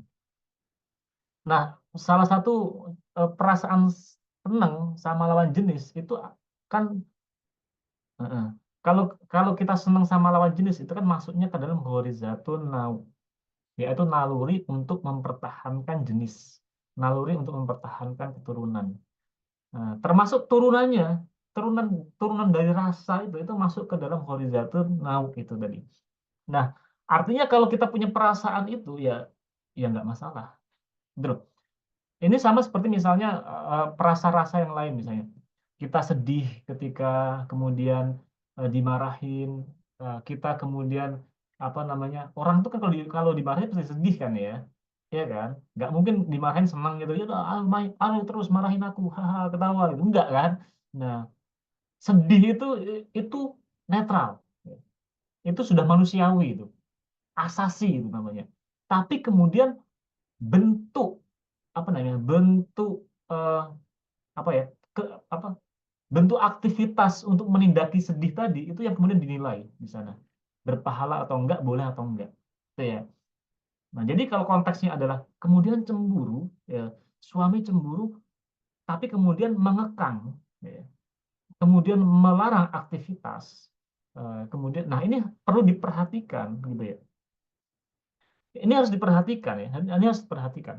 Misalnya sang suami ini eh, harus diidentifikasi, apakah dia ini cemburu atau dia ini posesif. Karena cemburu itu nggak sama dengan posesif. Ya, kalau posesif itu ya apa negatif ya, itu red flag juga ya. Akhirnya kita nggak bisa ngapa-ngapain, semua salah gitu loh. Kita membelai kucing aja itu salah nanti. Ya, kok kamu lebih milih kucing sih gitu, serba salah gitu kan. Itu ya. Jadi jadi bagaimana sikap yang benar adalah nah ini kalau kita nggak bisa ya, kalau kita nggak bisa ngubah orang, nggak bisa. Ya, yang bisa kita lakukan adalah memberikan arahan-arahan, memberikan ucapan-ucapan, memberikan pengertian-pengertian, memberikan pemahaman-pemahaman. Adapun dia berubah atau enggak itu sudah menjadi ranahnya dia dan sama Allah kan gitu kan. Nah, jadi pertama itu tujuannya satu. Kita ngomongin orang itu bukan untuk mengubah dia, tapi kita ngomongin dia tujuannya agar dia dapat informasi itu, gitu ya. Masalah dia berubah itu sudah jadi urusan dia, gitu loh. Sudah kemudian itu free will dia, gitu loh. Free will kita adalah kita kemudian mengasih tahu dia. Nah, gitu. Kenapa? Kalau seandainya kita tujuannya ngomongin dia agar dia berubah, itu selamat, kita nggak akan pernah happy kita. Gitu ya. Tapi kalau tujuan kita adalah agar kita bisa memberikan pemahaman, memberikan nasihat, itu kan sejalan dengan Quran kan. Nah, dalam surat apa tuh? Yang pendek sekali itu, gitu kan? Sungguh manusia kerugian gitu ya kalau kecuali itu ya saling menasihati. Kalian pasti tahu lah itu ya surat itu. Nah, jadi itu ya. Jadi itu eh, apa namanya bukan cemburu kalau sudah sampai dilarang-larang seperti itu. Tinggal lagi solusinya adalah komunikasi sebenarnya. Ya, masalah itu kan sebenarnya komunikasi. Seringkali masalah muncul itu karena miskomunikasi, gitu ya. Artinya artinya bisa saja ada masalah-masalah lain yang tidak teratasi, kemudian ya pelampiasannya ke masalah itu, gitu loh. Misalnya jangan-jangan istrinya keluar terus gitu ya, sementara suaminya di dalam rumah itu nggak pernah diurusin gitu kan, nggak pernah diajak ngobrol gitu ya, nggak pernah dimasakin gitu kan. Kebutuhan nafkah nggak terpenuhi, nafkah batin dan sebagainya, ya itu bisa jadi kemudian alasan gitu loh. Artinya apa? Jangan sampai itu jadikan alasan untuk kemudian menjustifikasi bahwa ngomong gini loh, kamu orang lain diurusin terus loh, aku nggak pernah diurusin nih. Itu jangan sampai kayak gitu ya. Jangan sampai itu jadi kemudian bahan untuk kemudian bahan proteksi gitu loh, si laki-laki gitu. Jadi kalau merujuk ke yang tadi itu bagaimana antara kemudian eh, kewajiban sebagai suami, sebagai istri untuk taat dan kemudian menuntut ilmu, ya eh, kita harus itu ya, kita harus kemudian tahu konteksnya gitu loh. Artinya gini, kalau seandainya mau ikut kajian gitu ya, ini langsung praktikal berarti kan, langsung kepada teknis pelaksanaan. Kalau kita misalnya perempuan sudah beristri, perempuan sudah bersuami, eh, istrinya dia mau keluar, itu harus minta izin sama suaminya. Kalau suaminya nggak kebolehin, ya jangan keluar lah. Itu. Ya. Art- Artinya gini, istri itu wajib taat sama suami dalam konteks kemudian itu untuk urusan-urusan peribadatan, urusan-urusan yang kemudian itu tidak menyalahi eh, hukum-hukum yang sudah ditetapkan Allah gitu loh. Tapi kalau kemudian itu sudah di luar itu, ya boleh-boleh saja. Bahkan kemudian kalau seandainya sudah masalah akidah, nggak ikut suami nggak apa-apa. Misalnya eh, ta- kamu tuh harus taat suami, misalnya suamimu nyuruh nyembah berhala gitu ya, janganlah, jangan mau lah gitu ya. Tapi kalau seandainya suami ngomong kamu jangan keluar, ya itu wajib ditaati sih, nggak boleh istri keluar, itu nggak boleh, itu udah dosa gitu ya. Adapun eh, alasan yang diberikan ternyata apa kemudian nggak bolehinnya itu nggak syar'i, itu jadi dosa suaminya gitu loh. Istri mau ikut kajian yang mana itu benar gitu ya, tapi karena suami memaksakan egonya, dia nggak mengebolehin istrinya keluar, ya itu dia yang dapat dosa, istrinya dapat pahala. Kan enak kalau mandangnya dari pahala, itu enak, istri itu berpahala dia. Aku memang nggak dapat kajian nih, tapi aku sudah berpahala. Kenapa? Aku taat istriku, gitu loh. Aku taat suamiku, gitu loh. Adapun suaminya dalam kebijakannya salah, nah itu sudah jadi dosa dia, gitu. Jadi seperti itu ya. Itu yang pertama. Terus yang kedua tadi apa ya pertanyaan Mbak Ani tadi ya? Masih nggak Mas Ani? Itu pertanyaan kedua tadi sama kayak pertama, tapi dia tuh Apa tuh? yang mengizinkan itu apa namanya? Untuk kajian gitu. Ada Hmm. memilih Ya atau benar kan menaati tadi. suami. Ya. Jadi satu dua udah dijawab ya. Sudah ya dijawab ya. Mbak N ya, Ane ya, udah ya. Dijawab ya. Ya kurang lebih seperti itu Mbak, jadi Mbak. Mbak Ani, apa masih ada? Oh ya, Mbak Ani boleh dijelaskan lagi yang kedua? Ya, Oh, jadi yang kedua tadi sebenarnya sudah terjawab sih. Jadi bagaimana sikap kita seharusnya ketika dihadapkan di di dua situasi itu. Mana yang harus kita pilih gitu antara taat sama suami kah atau tetap kekeh jalan kajian gitu. Karena kan dua-duanya sama-sama wajib gitu. Tapi ternyata kata Kak Tommy tadi kita harus tetap patuhi suami dan kemudian komunikasikan lagi gitu ya. Iya, gitu. Bentar Mbak. Oke. Terima kasih Kak. Nah, gitu. oke. Sudah terjawab ya Mbak Ani? Oke, ini ada yang ingin bertanya secara langsung lagi? Boleh dipersilakan. Kalau nggak ada, kita di kolom komentar dulu. Oke, Kak, ini dari Mbak Anita dari kolom komentar. Ya, Izin silakan. izin tanya, Ustadz, gimana ya ketika seorang perempuan yang sudah berada di fase taat kepada Allah, tapi Ya. mendapatkan pasangan laki-laki yang kasar, tidak taat pada Allah, suka maksiat, suka konsumsi miras, dan maksiat yang lainnya. Sedangkan dalam Al-Quran dijelaskan bahwa laki-laki yang baik untuk wanita yang baik. Begitupun sebaliknya. Itu gimana, Ustaz? Ya. Jadi gini, yang dibahas sama Mbak Anita ini kan ini ya, surat An-Nur 26 sebenarnya. Ya.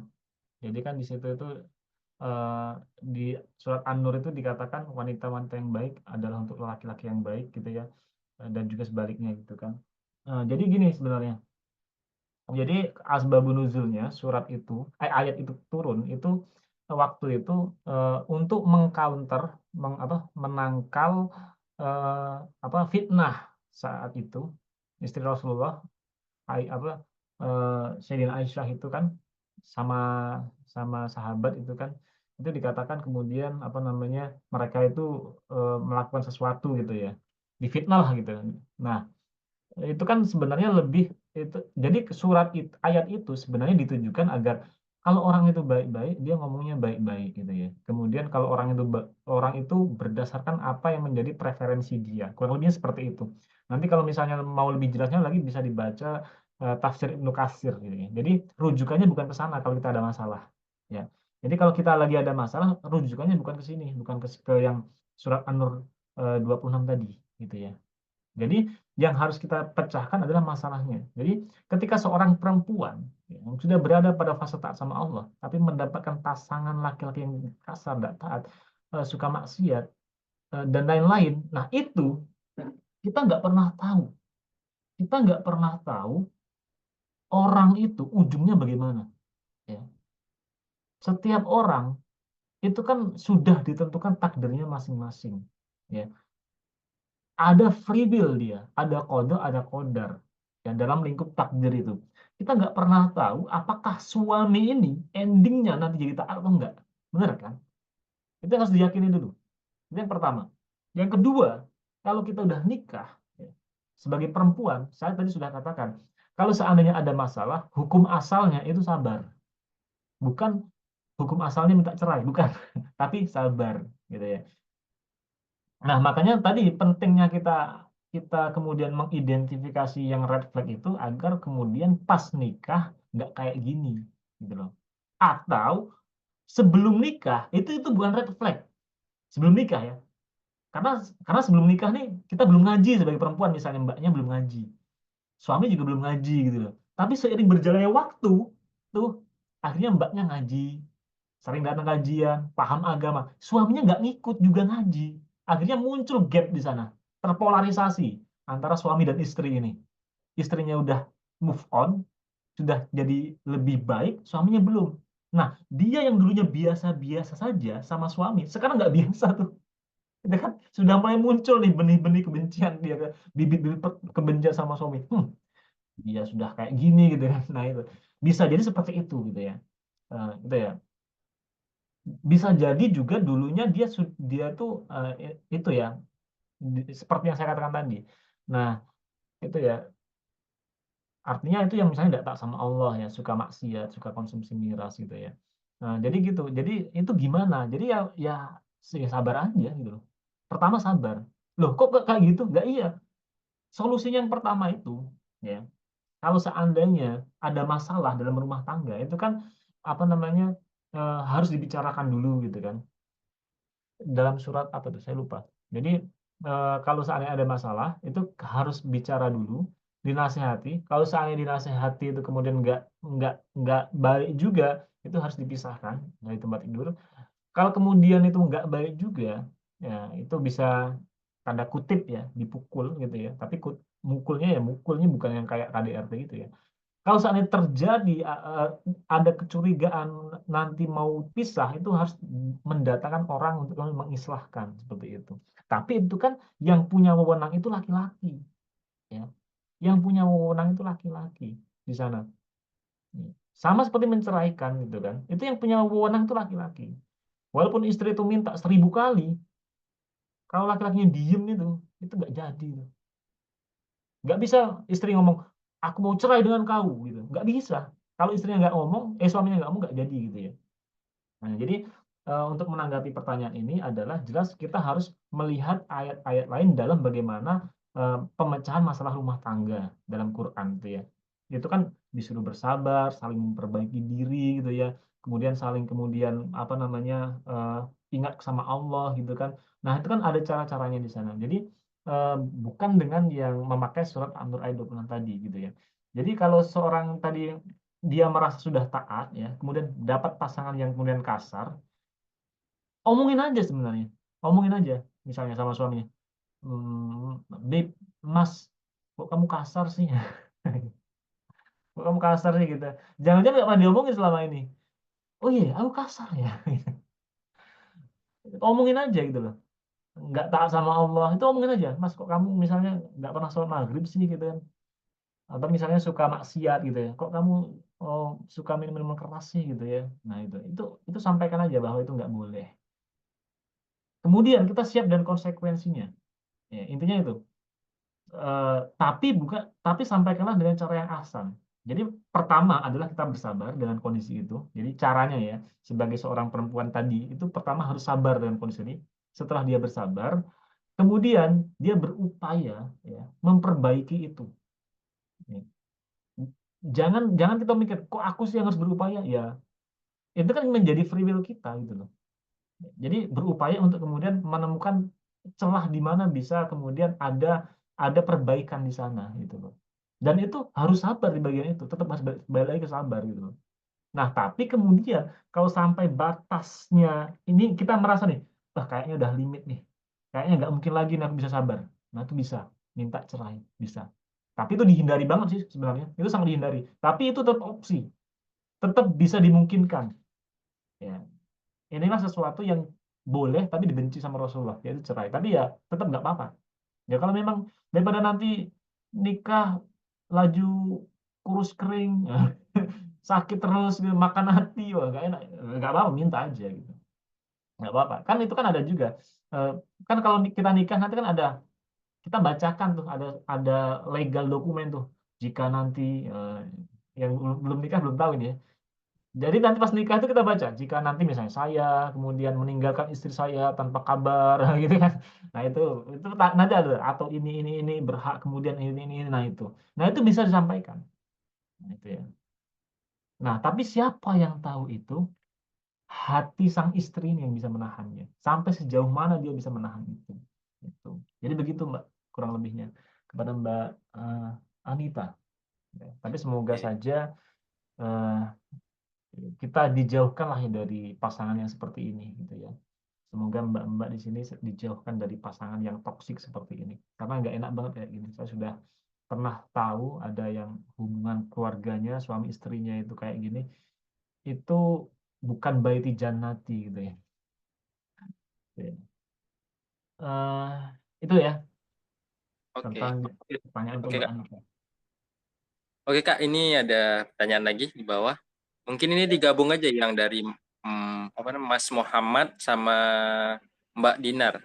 Yang pertama Silakan. itu dari Muhammad itu tentang gibah itu termasuk refleks enggak, Ustadz? Sama yang Mbak Dinar, Ikhwan merokok itu termasuk kategori red flag juga kah? Oh iya, oke.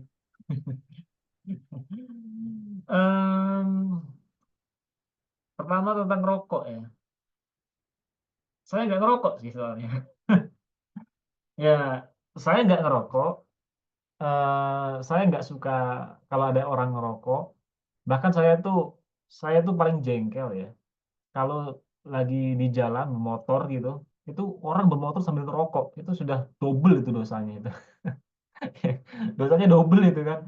Mata orang kena bisa ya. Jadi eh, bagi saya itu red flag. Ini personal, personal. Ya, kalau ada teman red flag itu, kalau ada teman ngerokok itu menurut saya red flag gitu. Tapi teman saya ada juga, bukan ada, beberapa itu ngerokok gitu loh. Jadi ini lebih ke apa ya, personal ya, personal masing-masing. Karena ada orang yang bisa hidup dengan itu, tahan pasangannya ngerokok gitu kan, itu nggak bisa disalahkan juga gitu ya. Ini balik lagi ke yang nanya sebenarnya, Mbak Dinar. Mbak Dinar ini suka nggak, bisa bisa toleransi nggak kalau ada yang ngerokok? Nah, kalau saya Mbak, saya nggak suka ngerokok, istri saya nggak suka ngerokok, gitu. Jadi menurut menurut istri saya dulu ngomong ini, saya tidak akan pernah menikahi seorang perokok. Karena berarti itu red flag bagi dia kan, itu. Nah, jadi ini tergantung ya, tergantung ke Mbak Dinar ya. Kalau Mbak Dinar merasa nggak suka dengan asap rokok, menganggap itu berbahaya, dan kemudian itu berarti egois, kemudian buang-buang uang gitu ya, ya tinggalkan. Itu berarti red flag. Makanya ini masuk ke ranah khusus tadi. Ya benar, ini ranah khusus. Ya itu kan ranah umum semua tuh. Akidah, ya kan? Apalagi tuh? Ya macam-macam itu, akidah, akhlak segala macam itu umumnya. Nah yang khusus yang ini, karena ada orang yang bisa hidup dengan itu, ada yang nggak bisa. Gitu ya. Kalau bagi saya rokok itu red flag. Bagi Mas Habib enggak gitu. Eh, nggak apa-apa gitu ya. Sama seperti kita misalnya membahas tentang sesuatu yang misalnya usul. Nah untuk masalah yang usul itu nggak boleh ada perbedaan. Tapi kalau untuk yang furu itu boleh. Masalah furu, masalah cabang itu boleh ada perbedaan. Contohnya ya kayak misalnya kunut nggak kunut gitu kan. Nah itu kan umum itu ya. Itu boleh-boleh. Nah yang ini eh, ada bahkan orang itu yang mengharamkan rokok, ada. Ada kan? Ulama misalnya mengharamkan rokok itu ada. Nah, kita artinya gini loh. Kita mau ikut dalil yang manapun itu bebas. Yang penting kita ikut dalil itu gitu loh. Nah, gitu ya. Nah, tergantung sekarang Mbak Dinarnya gimana, apakah nggak masalah atau itu masalah gitu ya.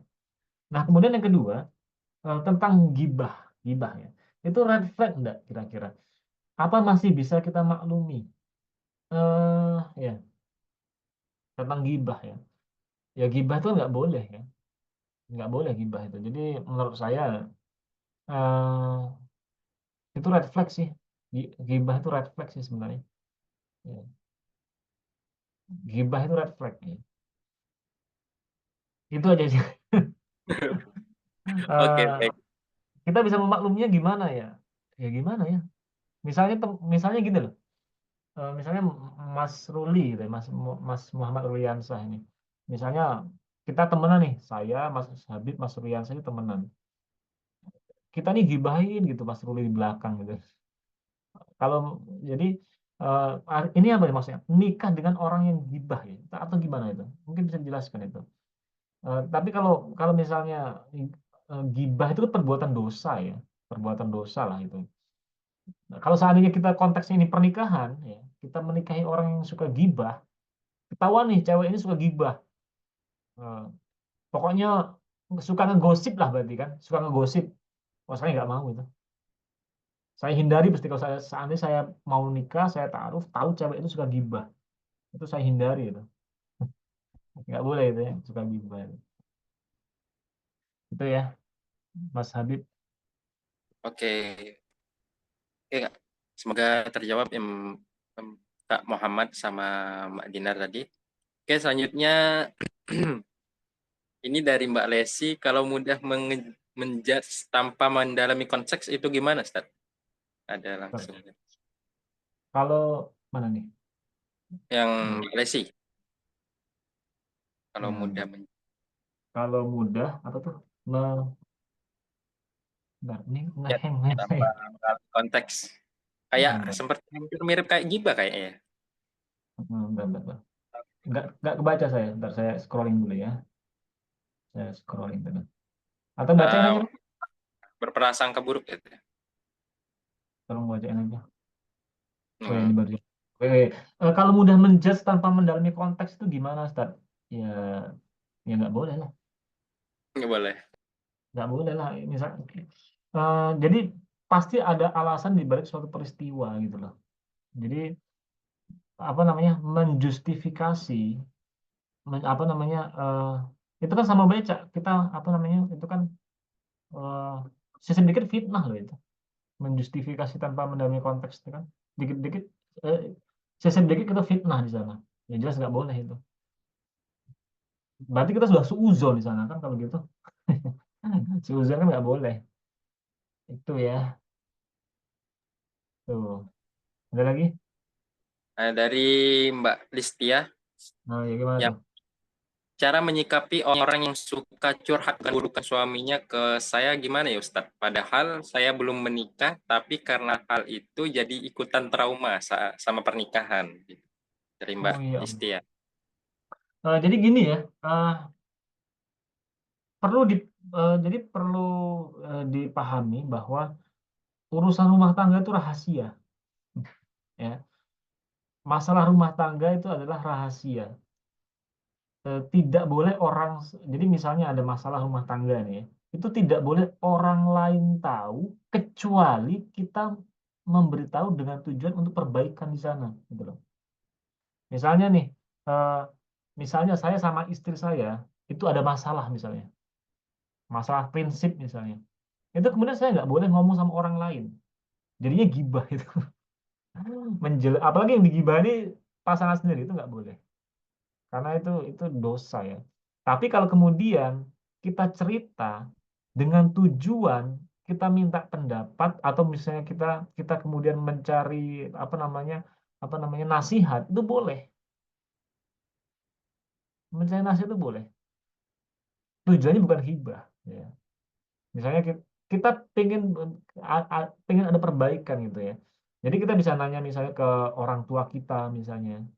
Nah, dan itu bisa dibedakan dari warna kalimatnya sebenarnya, ya kan? Cara ngomong tuh kelihatan itu adalah curhat atau minta pendapat. Contohnya kayak gini. eh, Misalnya ngomong sama Habib misalnya. Woi Habib, bini aku tuh, wah pokoknya cerewet nih yang dia tuh, pokoknya. Pokoknya nggak bisa kita salah dikit, diocehinnya. Nah, itu sudah termasuk gibah, berbicara keburukan istri. Itu tidak boleh.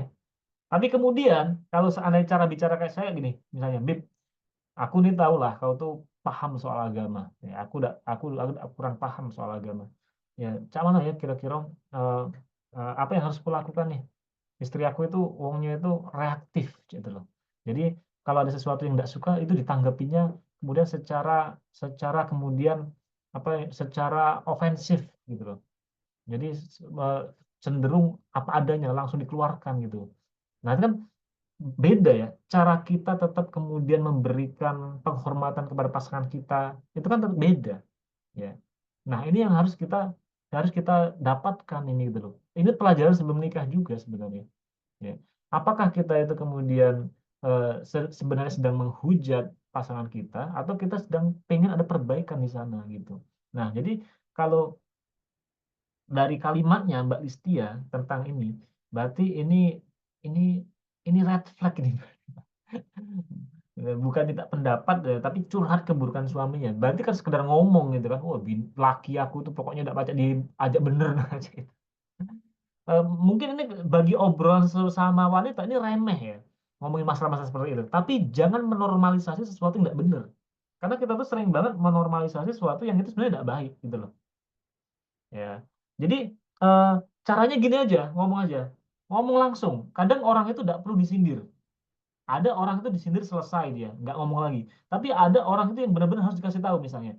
Sama Mbak Listia, ngomong sama temennya, Mbak misalnya. Atau misalnya siapa nama temennya. Tolong Mbak jangan cerita lagi soal suaminya ke aku Mbak ya. Nah, gitu. Tolong jangan ngomong itu. Sampaikan baik istilahnya. Aku tidak nyaman ngomong masalah itu gitu loh. Cari topik baik Mbak ya. Maaf Nian, jangan ngomong itu. Sampaikan langsung gitu loh. Nggak masalah itu. Cara nyikapnya seperti itu. Nah itu ya. Karena kalau seandainya jadi sampaikan ketidaksukaan kita gitu loh. Karena banyak dari kita itu eh, serba ada enakan gitu loh. Akhirnya semua diterima akhirnya. Nah itu akhirnya kan kita jadi beban dewa. Gitu. Karena nggak enak kan akhirnya kita jadi beban sendiri ya. Jangan gitu ya. Kalau kita nggak mau ya janganlah. Kita harus punya sikap gitu loh. Tetap sikap kita tuh bukan kita kasar. Kita ada ketegasan di sana ya. Tegas tuh nggak harus kasar. Bisa ngomongnya baik-baik misalnya. Mbak jangan ya Mbak cerita itu Mbak nggak galak aku Mbak. Ya pokoknya baca-baca kamu lah aja deh ya dengan cara yang asal untuk diomongi gitu ya. Nah, ternyata masih diulanginya lagi, ya kita tinggalkan. Pas diulang omongnya itu kita tinggalkan. Banyaklah caranya itu ya. Jadi caranya seperti itu ya. Pinter-pinter kita lah gitu. Itu kepada Mbak Listia. Oke.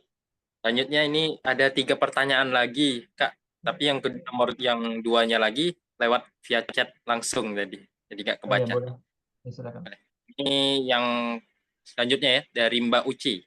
Izin Kak bertanya, saya lagi ada di fase ketika diajak nikah takut. Tapi kalau laki-laki tersebut memilih mundur dari niat baiknya, saya juga berat. Bagaimana ya Kak? Insya Allah saya ini sudah siap dan memang ingin menikah, tapi banyak kebingungan. Gimana? Mbaknya ada di sini. Atau sudah keluar? Mbak Ucinya masih ada di sini nggak? Oh masih ada ya. Jadi gini. Masih ada. Jadi manusia itu ada dua ya. Ini kan takut ya. Nanti ujungnya sedih. Jadi itu satu kesatuan tuh. Jadi kita itu Mbak Uci ya. Jadi gini, kita itu takut terhadap sesuatu yang belum terjadi, sedih terhadap sesuatu yang sudah terjadi. Nah, aku takutlah ke sana, gelap nanti ada yang nangkap aku gitu ya, ada. Nah, itu takut itu terhadap sesuatu yang belum terjadi. Sedih itu terhadap sesuatu yang sudah terjadi. Kenapa sedih? Ini loh aku nggak lulus ujian, sedih jadinya tuh. Ya, artinya kalau sedih itu sudah dapat, kalau takut itu belum gitu ya. Takut itu berarti terhadap sesuatu yang belum terjadi. Nah, gitu. Nah, salah satu cara mengatasi ketakutan itu dengan ilmu. Ya. Misalnya, aku takut ke sana gelap, nanti ada ada pencuri atau ada orang yang kemudian berniat jahat kepadaku. Nah, caranya kita punya ilmunya di sana. Oh, eh, biar biar biar kemudian aku nggak takut lagi, ngajak teman aja gitu. Biar nggak takut lagi, ada prepare nih. Ya. HP disiapin atau semacam lah kayak gitu ya. Intinya ada ilmunya. Sama seperti ini juga gitu loh. Eh, eh, harus di list, Mbak. Harus dibuat list. Ya, harus dibuat daftar. Ya. Apa yang membuat kita takut itu? Ya. Kita buat kita buat kronologisnya, nyatet kronologis gitu. Eh, tulis di kertas. Saya misalnya takut diajak nikah Habib karena pertama misalnya saya belum yakin dia tuh baik-baik bener wongnya. Nah, gitu. Kedua, saya belum kemudian tahu nian keluarganya cak mano. Nah, itu kan kalau kita sudah menulis masalahnya, itu sudah mengatasi setengah masalah. Contohnya apa nih? Yang pertama, saya takut diajak nikah Habib karena aku belum tahu nian dengan wongnya. Nah, artinya kita bisa menyelesaikan masalahnya. Berarti aku harus tahu nian wongnya. Sampaikan kayak ngajak nikah itu.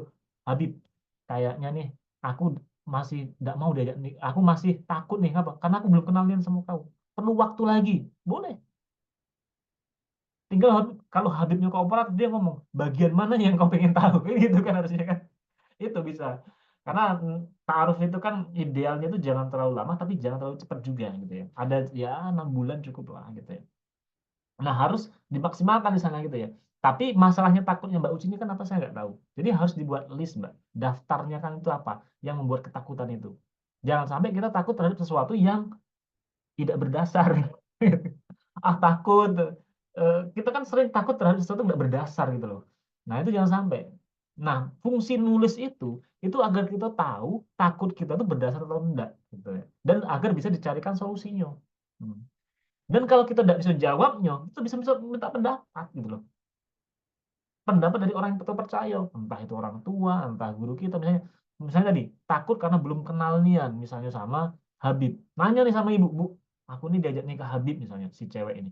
Ah, tapi aku takut diajak nikah karena aku belum kenal nian. Ya, cak mana lah Bu ya. Nah, itu menceritakan masalah kita dengan orang yang kira-kira bisa memberikan solusi itu sudah sudah membantu memecahkan masalah. Kenapa? Masalah itu tidak cuma berkumpul di kepala kita, ya, sudah nyebar ke orang lain, melok di opening gitu.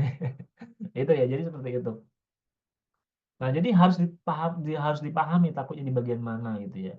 Nah, tapi kemudian kita harus konsekuen. Kita harus fair nih. Oke, aku punya ketakutan ini, dan kalau ini tidak bisa aku atasi, aku harus rela kalau kehilangan dia. Kita harus gentle juga sebagai perempuan, seperti itu juga, ya. Jangan sampai kemudian kita kita nggak mau lepas, tapi nggak mau membebaskan dia juga gitu. Kita kita kita toksik berarti, kita egois berarti, gitu kan. Jangan kita gitu loh. Jangan juga kita kemudian menghalangi orang gitu kan, menggantung orang gitu kan. Dan ayo nikah, kaget tunggu ya, tunggu terus. Dia lanjut nikah gitu kan, kita juga tidak sama dia. Wah, itu tidak boleh seperti itu ya. Jadi ini ya, kita harus, jadi pada dasarnya Mbak, kita tuh kan punya resiko kan. Setiap hal itu pasti ada resikonya gitu loh. Kalau kita misalnya jadi, tapi saya sering gini loh. Saya lebih sering gini. Kalau kalau kita ini, kalau saya jangan dituruti ya. Kalau terus saya gini, misalnya saya memutuskan sesuatu antara ya dan tidak, misalnya ini iya apa enggak ya. Kemudian saya tuh masih bingung, maka saya memutuskan enggak. Itu aja. Kalau kita masih ragu-ragu, itu enggak usah. Ya, enggak usah. Karena karena karena di sana ada potensi-potensi yang kemudian nanti sudah kita pikirkan di sana gitu loh, yang jadi negatifnya. Nah, karena keraguan-raguan itu kan ya nggak boleh, kita nggak boleh. Keraguan-raguan itu setengah dari kegagalan sebenarnya, gitu kan. Jadi kalau kita masih bingung, itu lebih baik jangan. Tuh ya, kepada Mbak Uci gitu ya. Tapi yang lebih penting adalah buat list, kemudian bisa diatasi nggak dari list yang menjadi ketakutan itu solusinya gitu ya. Tapi kalau kemudian setelah dibuat list nggak ketemu jawabannya, mendingan jangan gitu ya. Tapi kita siap konsekuensinya kalau dia mundur gitu ya, nggak apa-apa. Tuh. Oke, ini pertanyaan selanjutnya ya Kak. Ya. Semoga terjawab ya Mbak Uci. Oke, selanjutnya ini dari hamba Allah yang nggak mau disebutkan namanya. Kak, izin dari hamba Allah nggak mau disebutin namanya tadi. Ya. Ini pertanyaannya Kak, izin nanya, kan manusia nggak ada yang sempurna nih. Dari kelima pasti nggak bakal ada yang 100% menguasai atau ada pada dirinya. Ya. Nah, pertanyaannya dari kelima poin tadi, yang mana yang menjadi prioritas gitu? Ya, jadi ada yang nanya gini, nggak mungkin semuanya itu sempurna gitu ya. Kalau ya makanya kita cek lah kalau gitu. Pertama, tentang akidah, ya, tentang akidah. Kan yang menjadi poin red flag kita adalah laki-laki atau perempuan yang akidahnya lemah atau menyimpang. Benar kan?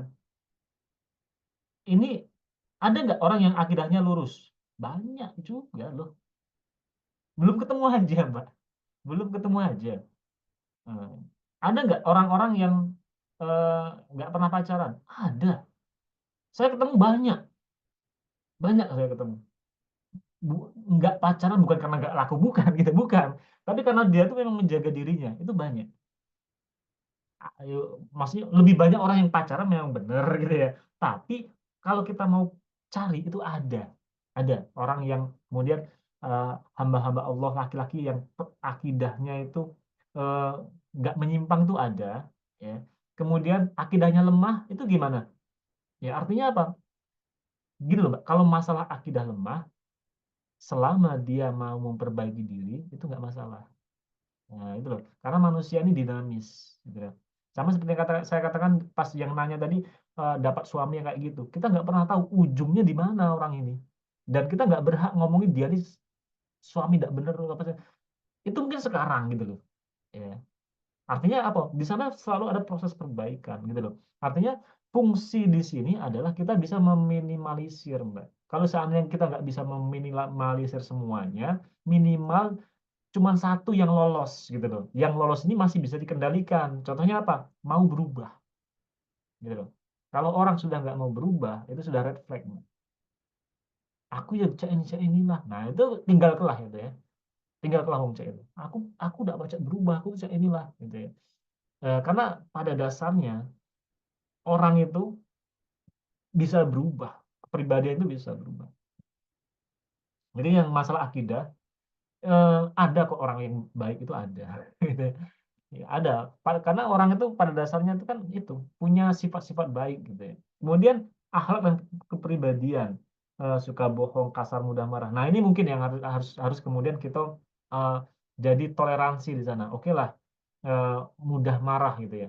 Berarti dia tuh orangnya cenderung ekspresif orangnya. Nah, kita harus kemudian berdamai dengan masalah itu gitu loh. Ya, kemudian yang ketiga misalnya toksik, misalnya tidak transparan segala macam. Nah, ini yang harus kemudian kita hindari bener nih. Manipulatif itu kan gini loh. Sebenarnya dia yang salah, tapi ujung-ujungnya kita yang salah. Ya kan? Nah itu sering banget nih kayak gini. Padahal dia yang salah gitu loh.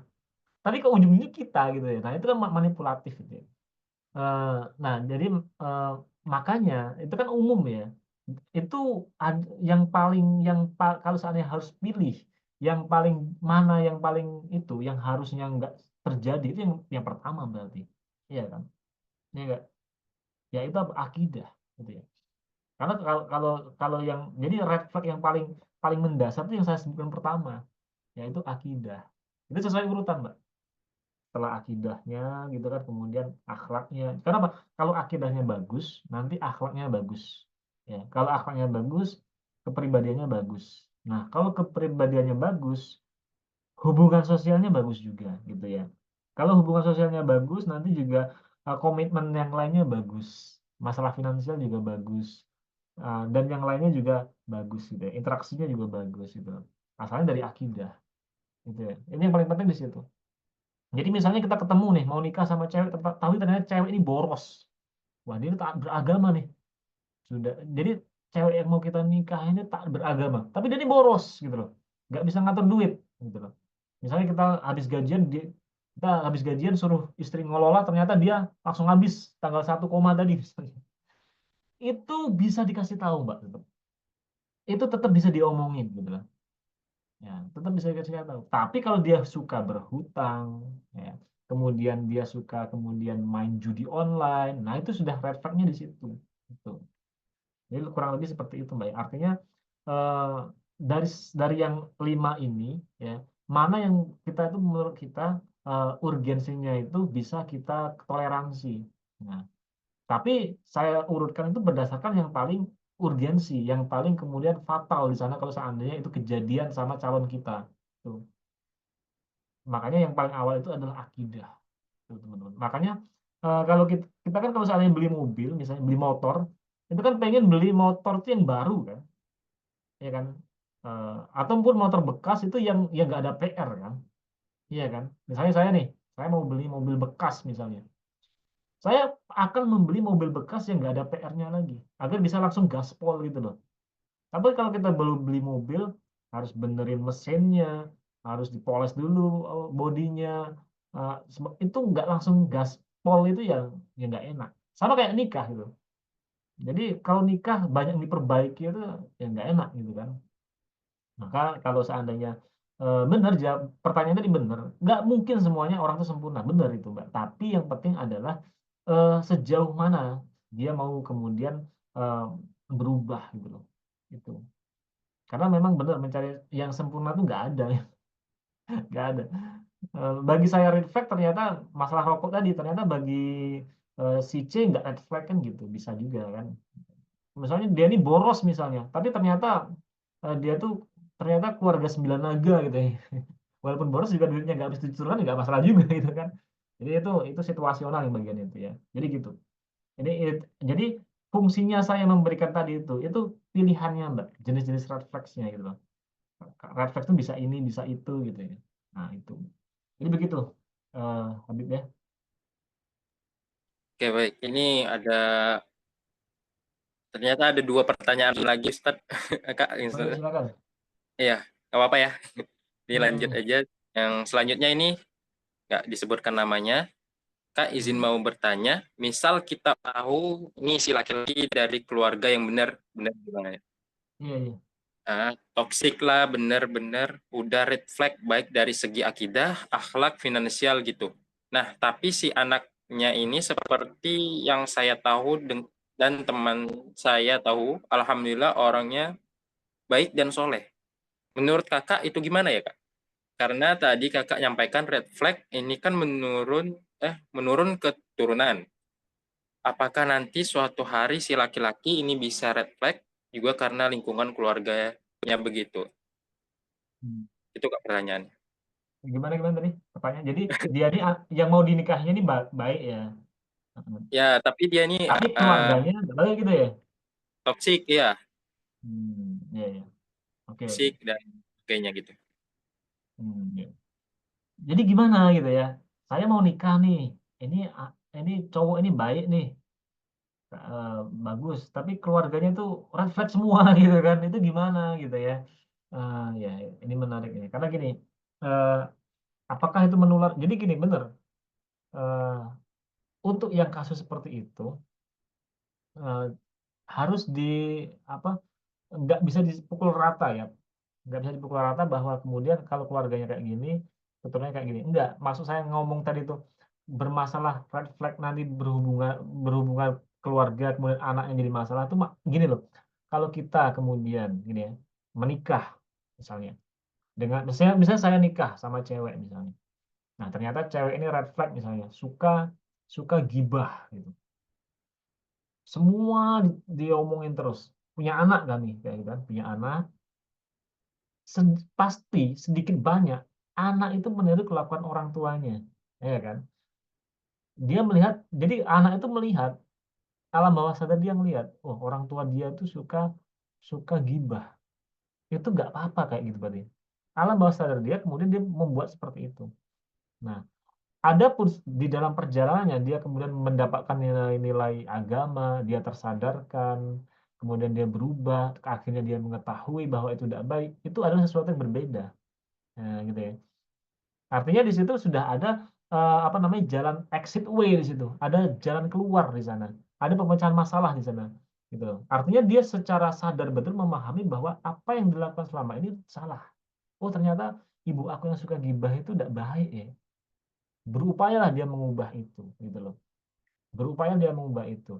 Nah, yang jadi masalah sekarang adalah yang penting gini, eh, kamu sudah memastikan betul dia baik, ya, melalui metode yang tadi. Ya, kalau seandainya kamu sudah memastikan betul dianya baik, ya, nggak ada PR, tapi yang red flag itu adalah keluarganya, tinggal lagi sekarang dipikirkan adalah bisakah kita hidup dengan itu? Bisakah kita menerima kemudian keluarga yang red flag itu?